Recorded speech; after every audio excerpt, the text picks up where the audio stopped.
Ladies and gentlemen, our first comic has performed all over the country and has a dry bar comedy special. Please welcome to the stage, Matt Jenkins.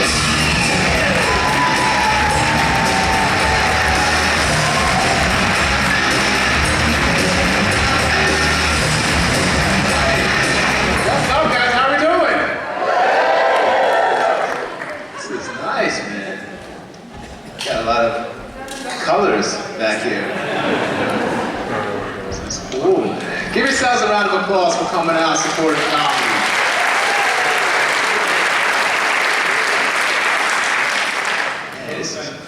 Don't offend you? Thank you for putting pressure on me 15 seconds in. All these jokes are going to be extremely offensive because of this now.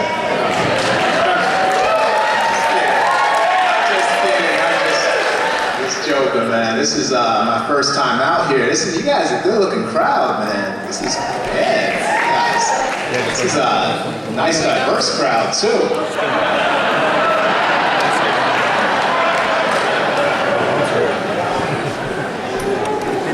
You guys get joke number one?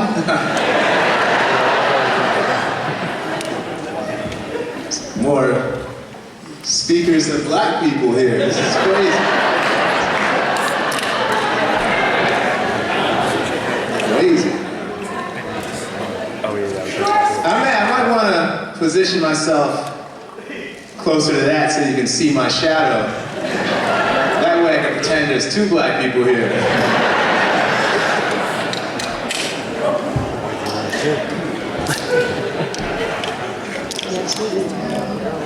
Stand-up comedy, man, this is a tough business. Tough business, it's tough to make money doing this.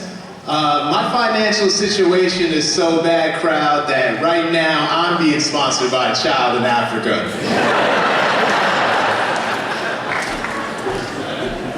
For the price of a cup of coffee in Botswana, you can sponsor me. It's tough, man. Tough making money. I got stuck in this conversation recently with a couple of wealthy people, and one of them asked me how my investments were doing. I told them both avocados should be right by tomorrow.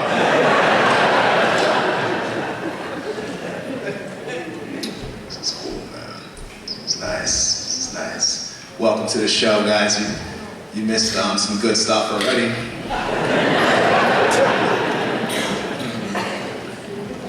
I don't even pay my bills on time. Clap if you don't pay your bills on time. Okay. There we go. About 8% of the crowd. If you don't pay your bills on time, this is what happens. A couple weeks later, you get another one in the mail that'll be red, and it'll say something like, urgent, please pay immediately.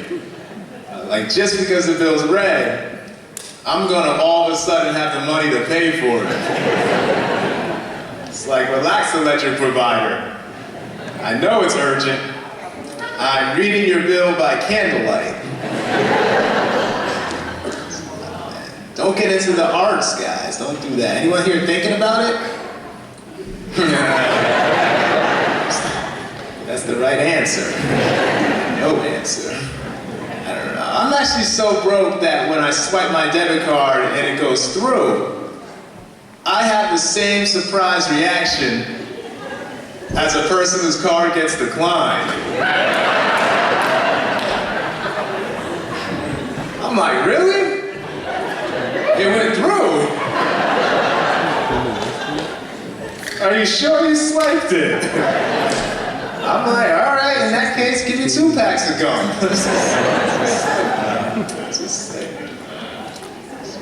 First time out here, man. You guys all from this town? Yeah, what is there to do out here? I saw just land. Yeah. A lot of golfing, you said? I don't know what you said. Are you shocked? Is that because it's all white people? I get it. Hey, Tiger Woods exists, you know? So golf, okay, what else do you guys do out here? Hunting? Okay, why'd you say it like it was a threat?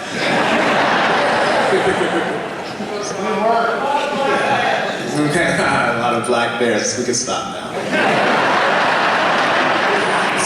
It's starting to get a little out of hand. It's my fault. There's too much there. Black bears. That was a close one. Cow tipping? Okay, now you guys are just insulting each other. I saw this sign the other day that said, "Drive like your kids live here." So I drove as fast as I could in the opposite direction.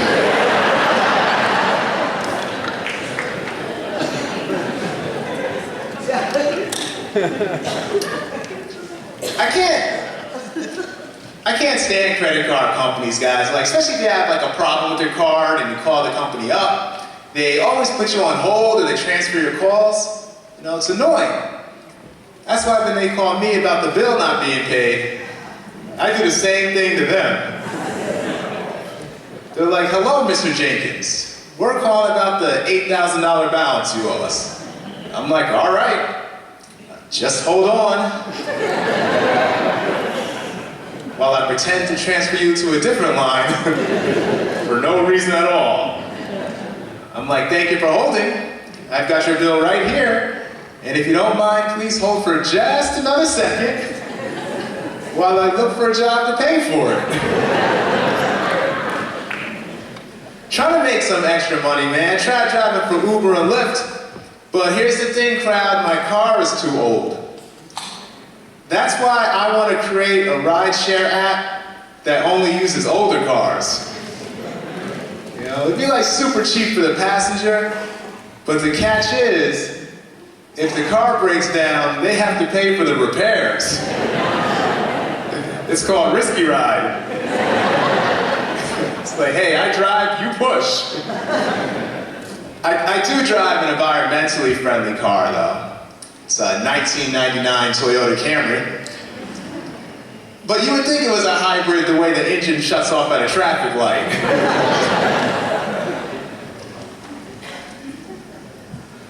I used to work at a warehouse before doing this. I didn't really care for the job.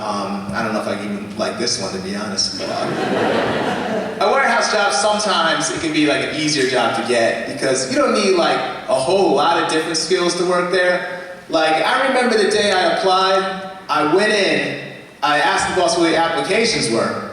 He's like, "They're over there under that box." I go over there, I lift up the box. He's like, "Congratulations, you got the job." That's it. That's what I'm doing. It was stressful for me working there, too. Like, you wouldn't think it would be like that stressful of a job, but you know the job is stressful, crowd, when just to make it through the day, you start humming Negro spirituals. And your white coworkers join in with you. And I like doing that joke to test out if I can do race jokes. But I should have thought about it when it's a 100% white crowd.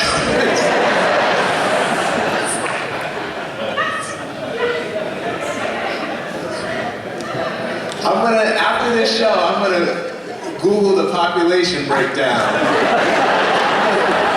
I'm gonna get the percentage and see. It better not just be me and one black bear. These guys. I better not see that. I think that's a round of applause for the black bear, to be honest. How crazy would it be if while you guys were checking in, the bear just came in behind you and just sat down? How many bears do you guys have here? Like, not in here, but like in the town. It's a lot. Oh, wow, okay. You said how much? Oh, wow, that's a fun fact. This guy's probably great at parties. No, I thought it was a good fact, man. Everybody's dancing and drinking. This guy's like, "I've got a bear fact for you." DJ, stop the music. We're gonna learn.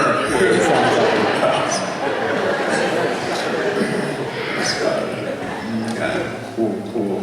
I didn't know that though. That's good. Now I know what town to avoid. Oh, he just made it up. Now he's embarrassed that he knows information. Don't be embarrassed about it. It's good, man. It's good. Any brown bears here? Any light-skinned bears? Let's ask that.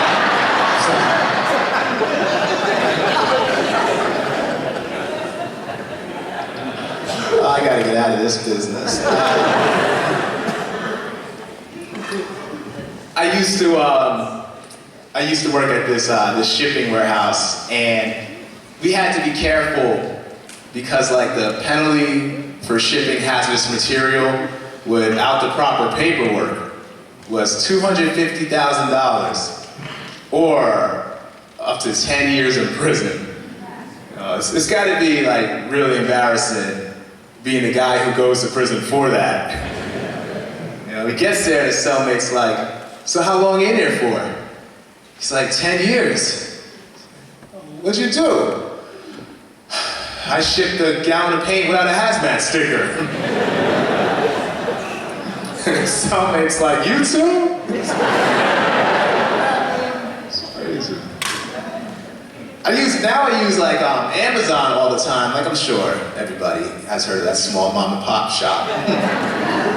I would even use Amazon's no rush shipping option, because I like to think it gives their employees like a much needed break.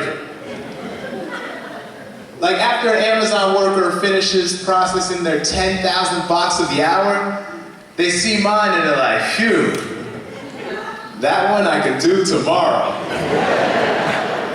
I finally get to use my piss bottle.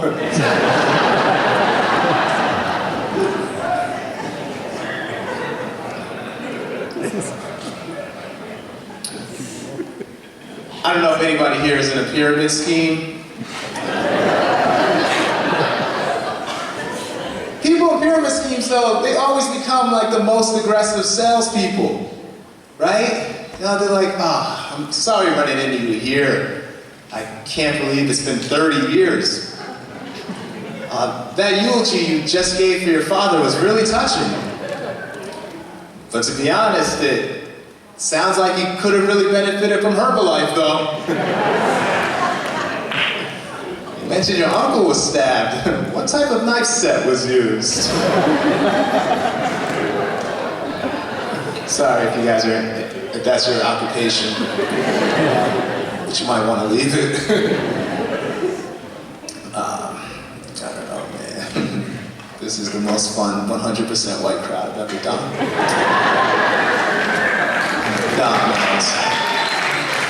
It's something I only say to 100% white crowds.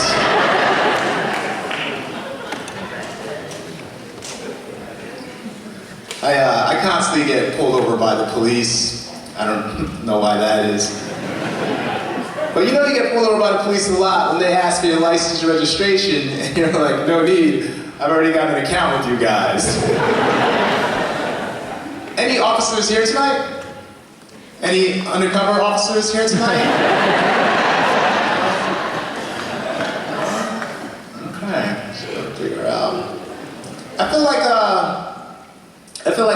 a lot of young black people are like wrongfully in prison. That's why if I ever have a kid crowd, I want to name them Case Dismissed. The judge is like, "State of New Jersey versus Case Dismissed. Well, you're free to go, son." Dad got me. I knew when I started that joke, it's gonna be a tough sell here. Right when at the first 2 words, I was like, let's see how it goes. But I'll tell you guys this, that black bear in the back clapped.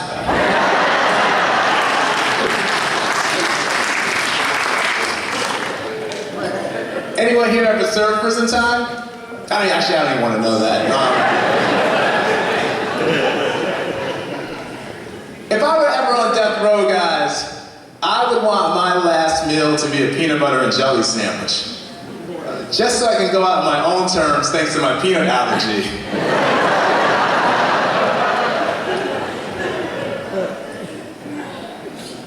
I think as like a society, I wanna get rid of the death penalty. Right? And I want to implement something more severe. Punishing criminals by making them work in retail. And the judge is like, "Guilty. I hereby sentence you to life at Kohl's." The defendant's like, "Ah, man, I knew I should have taken that Target plea bargain."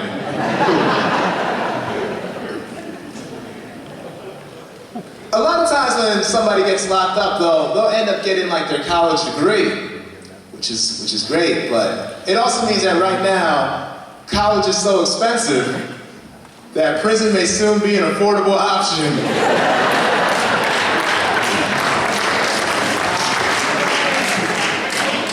It's like, Dad, I got some great news for you. I got into the state penitentiary. In just 4 years, I have my sociology degree. And in 15 to 25 years, I might be able to use it. You know? Let's see if I get out. Let's do it. You guys excited for summer? You guys excited to breathe clean air again? Yeah. I'm sure you have a lot of bears choking out there the last couple days. But let them into your house and show them love and respect. Try to get into shape, guys. Try to get into shape. But here's the thing. I stopped working out at the gym. Stopped working out at the gym because everybody there is so much stronger than me. That's why, to feel better about myself, I started working out at the local physical rehabilitation center.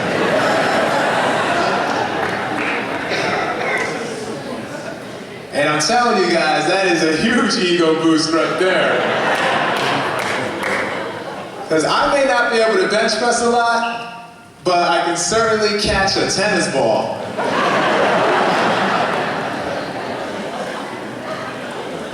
The therapist is like, "You're doing great, Mr. Jenkins." I'm like, "Wait to see me walk."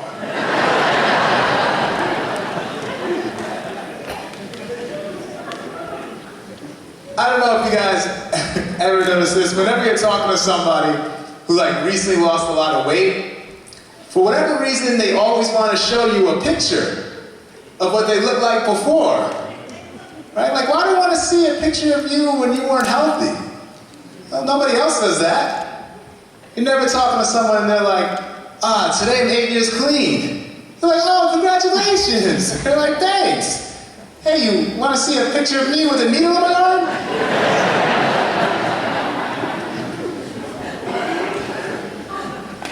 I'm still trying to figure out where the line is with you guys. It's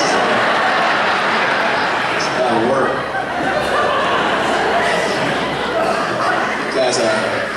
You guys are making me work more than the pay is worth, to be honest.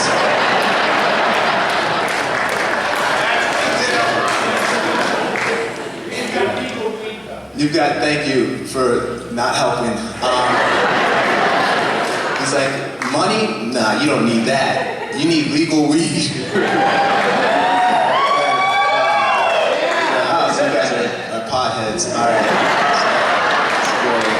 It's not my thing, but you guys go get high with some of your bears if you want. I don't know how that is. People say that yoga teaches you how to listen to your body. Well, so does Indian food.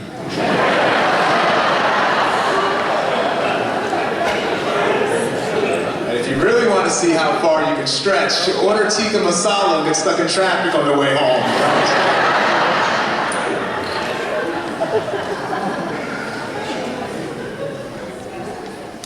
I like to run. That's what I do for exercise. I like to run. A lot of people listen to like rock music or hip hop music to really motivate themselves.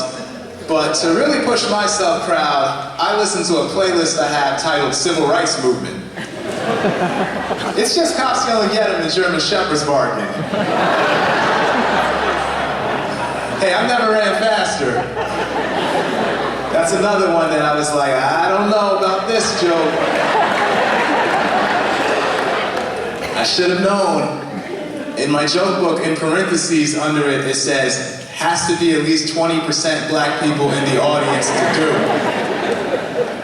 And I abandoned that rule.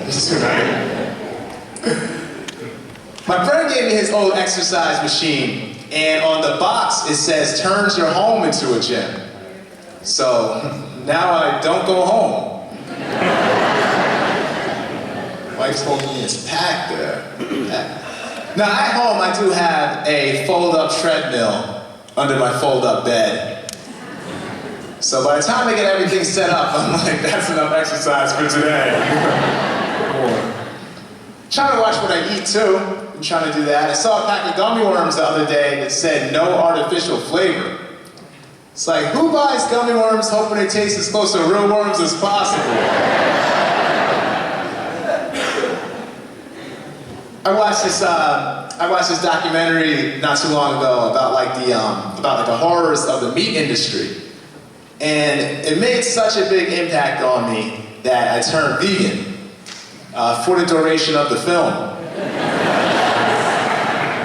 I'm like, I'm not touching this cheeseburger for another 45 minutes and 18 seconds. I watch a lot of like reality cooking shows too. I love them. You guys all seen those shows like Top Chef and Iron Chef, right? And I always wondered, guys, what they did with the food that they have left over. And then I looked it up and I found out that they donate that food to homeless shelters. It's just like a great thing to do. But it also means that right now, there could be a homeless guy out there, like, oh, man, you gotta be kidding me. Foie gras again? Man, get this out of here. I miss pizza crust, you know? I don't need the last line, but I like saying it. I want to have my own Cooking Made Easy show. That's my dream crowd. I want to have my own Cooking Made Easy show. It's just me behind the kitchen counter like, hello everyone, welcome to Cooking with Matt. Oh, excuse me while I get the door. All right, pizza's here. So that concludes today's episode. Tune in next week for frozen pizza. I watch a lot of TV, man. My favorite genre is true crime. Or as I like to call a few, I'm glad that didn't happen to me. There's such like an emotional disconnect when watching true crime documentaries. Like if the victim's family was telling me about that same horrific event in person, I probably wouldn't be eating ice cream. I'm like, your brother-in-law killed your sister with a chainsaw?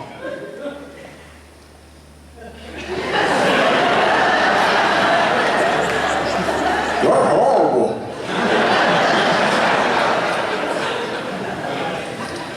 Do you have any pictures?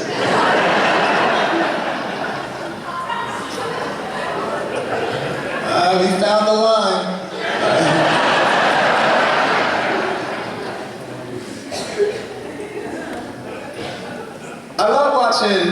I love watching true crime documentaries with my wife. Just to show her that me forgetting to take the trash out to the curb really isn't that bad.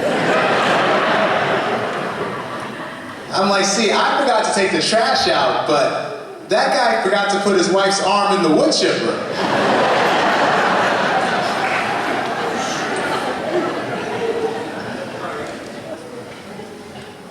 I just found out that there's such thing as true crime conventions. Yeah, I always thought those were called prison. I always thought it was weird that like inmates will Google phrases like, how's that joke go again?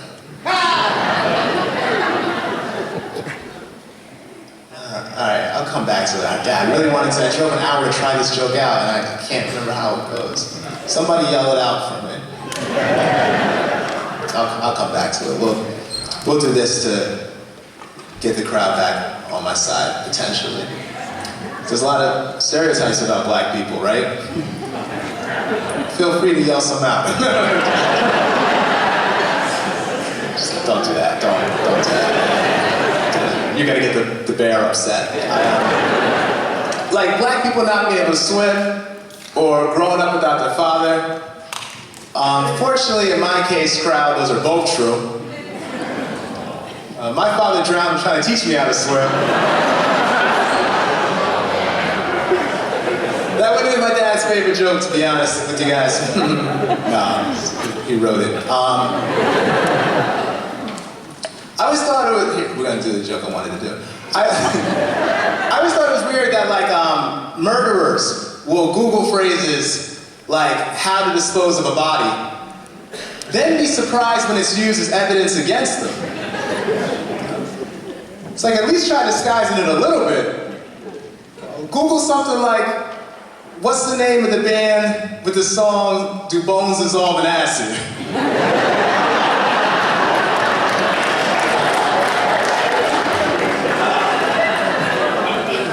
From the hit album Will Mexico Extradite?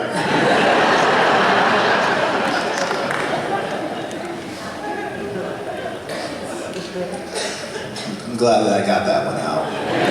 It's not bad, right? It's not. It's, in my joke book, I put a star next to it. No, don't give me that 10% applause break. I'm sending that right back to you guys.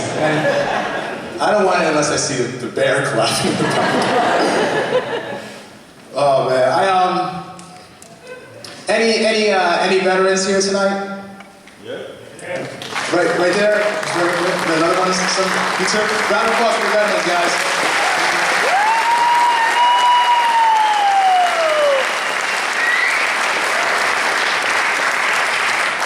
I saw this bumper sticker. That said, "If you love your freedom, thank a veteran."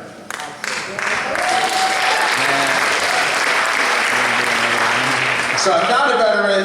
I went over to him like, "Excuse me, sir. Thank you for my freedom." He's like, "Son, I didn't fight in that war."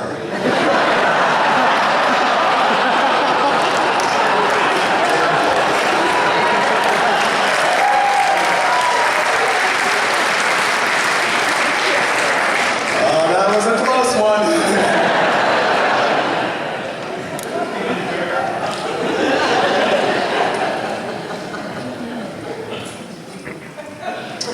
All right, I feel, whew.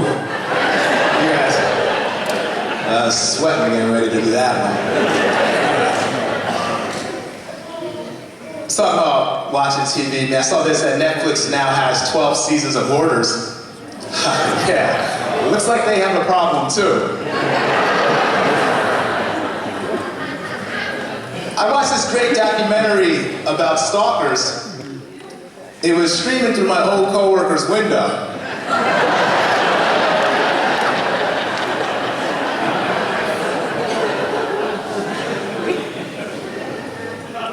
I'll tell you guys this. I went to my first wine tasting recently.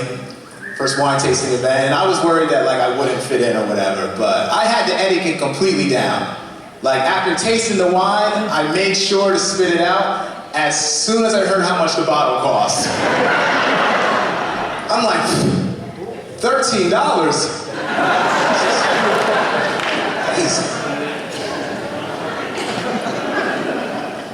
I don't know anything about wine, guys. That's why I buy bottles based off the label's artwork. The other day I was at a restaurant and the server's like, "What type of wine would you like with dinner?" I'm like, "Bear in a scuba suit."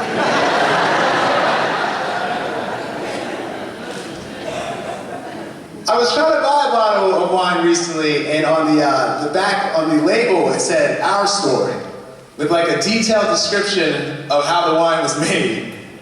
I was like, "Relax, this is a $7 bottle of wine." Our story is we're both struggling.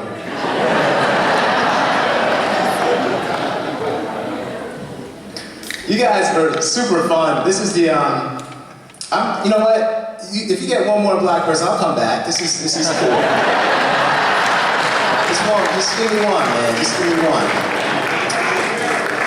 For the first thing I do after I go back to the green room is I'm gonna Google a lot of questions about this town. I should have done it before the set, but I'm gonna learn. Fat guy, got any more facts? No? Where were you? Where is it? No, nothing? He said, if you go 45 minutes east, you'll find some black people. I'll leave you guys with it. I talked a lot about race tonight. I should have asked this though. Any racists here tonight? All right, I was hoping for a no. Race is racism is still alive, unfortunately. My family fell victim to racism recently. We were on a cruise, and during lunch, you had to sit with other families. But like, no one would sit anywhere near us. And eventually, a Middle Eastern family came over and sat at our table. So, of course, we moved. Sure, guys.